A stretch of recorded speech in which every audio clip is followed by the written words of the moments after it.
শুভকামনা, এছাড়া তো কিছু বলার নেই।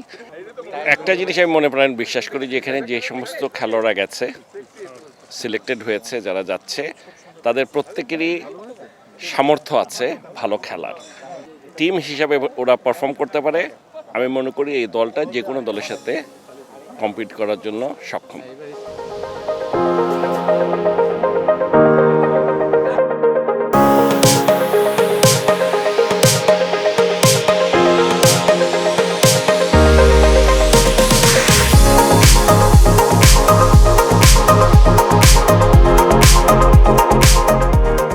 এটা স্টেপ বাই স্টেপই চিন্তা করা উচিত। ফার্স্ট চিন্তা করা উচিত আমাদের সেকেন্ড রাউন্ডে যাওয়া। কাজে সেকেন্ড রাউন্ডে যাওয়ার জন্য আমাদের প্রথম যে 4টা ম্যাচ আছে এর মধ্যে প্রথম 2টা ম্যাচ খুবই ইম্পর্টেন্ট। সো আমরা আশা করব যে আমরা এই প্রথম 4টা ম্যাচের মধ্যে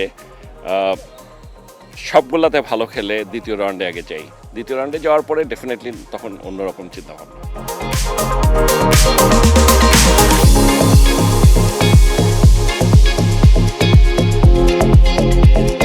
আজকে বাংলাদেশ ক্রিকেট যে জায়গায় এসছে এটা তো ডেফিনেটলি একটা প্রধান কারণ হচ্ছে সাপোর্ট।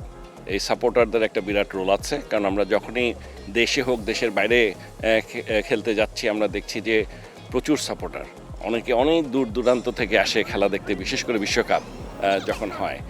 ইউএসএতে প্রচুর বাংলাদেশি থাকে এবং এটা আমরা টের পাচ্ছি, কারণ সকলেই ইন্টারেস্ট শো করছে, খেলা দেখতে যাবে, টিকিট কোথায় পাওয়া যাবে, এইসব এত প্রশ্ন প্রত্যেক দিনই আসছে যে তাদের মনে হচ্ছে যে তাদের আগ্রহ আছে এবং তারা, আমি আশা করব তারা সকলেই মাঠে থাকবেন এবং আমাদের দলকে সাপোর্ট করবেন। Thank you.